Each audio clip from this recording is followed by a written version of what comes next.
week's episode of Durarara, the Mafia wants a piece of Shizuo, the Toramaru gang is beating up everyone in sight, and Henri and Mikado get a nice romantic ride in a black carriage. A carriage which is being run by a headless horse. This is Durarara. Everybody in this arc is trying to play each other in the most interesting ways, and it's all just a big cluster and mess, and I especially love how all of these different parties end up coming together and they're all related in some sense or fashion. First, let's talk about Aoba. This guy is so manipulative. He's definitely the next Izaya. I've already made that comparison before in my previous reviews, but Celty made it pretty clear in this week's episode. And also, wasn't Celty just fantastic this week when she walked in saying that she's a walking urban legend and that she'll haunt their dreams? Celty, you can haunt my dreams any night. I also really liked all of the gangsters that they actually introduced in this week's episode. They have some really awesome designs, and it looks like that one character by the name of Akabayashi is going to be very important. I'm basically theorizing that only because he is focused on in the intro, but I can't wait to see what this guy is all about. He happens to hate living in Ikebukuro. How could you hate that? The place is a total fun fest. Superhuman bartenders, headless horsemen, and the Russian mafia. What's not to love? Everybody and their mom is looking for Akane this week, the daughter of this mafia group. And at the end of the episode, she gets picked up by Celty and Henri, and Mikado join them. And thanks to Celty, Mikado was actually able to get out of that really sticky situation where Aoba is basically trying to make him seem like the leader and pin everything on him. He keeps bringing that up, especially when they start fighting with the Toramaru gang, which is really sick and underhanded. I also love how Shinra always gets caught in the absolute worst situations, like when Shiki and his gang arrive at his apartment and he gets on the phone and mentions that he actually saw Akane. All in all, though, this was a surprisingly simple episode of Durarara, which just flew right by. It seems like it did to me anyway. This was a very short episode of the series, and they're still getting a lot of build-up, and there's still going to be a lot of mystery and intrigue,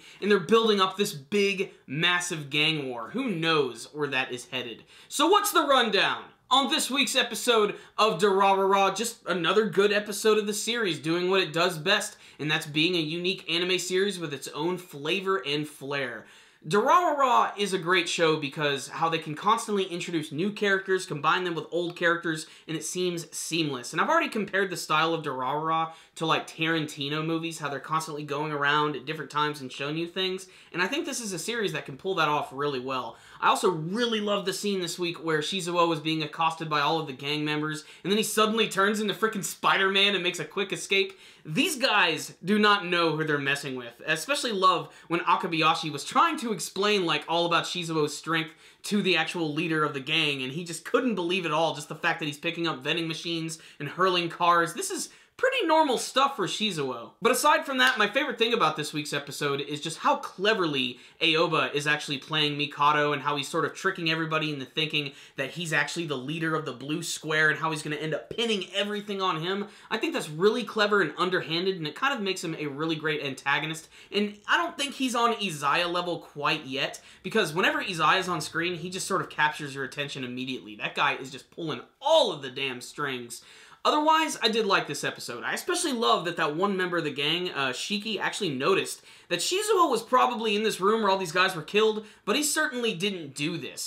He would have been a little, thorough about it. He would have killed all of them, and he probably would have broken into the safe. That would have been easy considering his strength. So I can't wait to see when things become clear for them and just everything else. Otherwise, this was a really fun episode of Durarara, which is just, if you've been following the series, you're going to like this episode. If only getting to see Celty create those weird shadow helmets, I want one too. That was really awesome. So, decent episode of the series, more build-up, more mystery, new characters, lots of fun, classic Durarara. So I'm going to give this week's episode a 3 out of 5. Just a good, fun, average episode of the series that you should check out if you are a fan.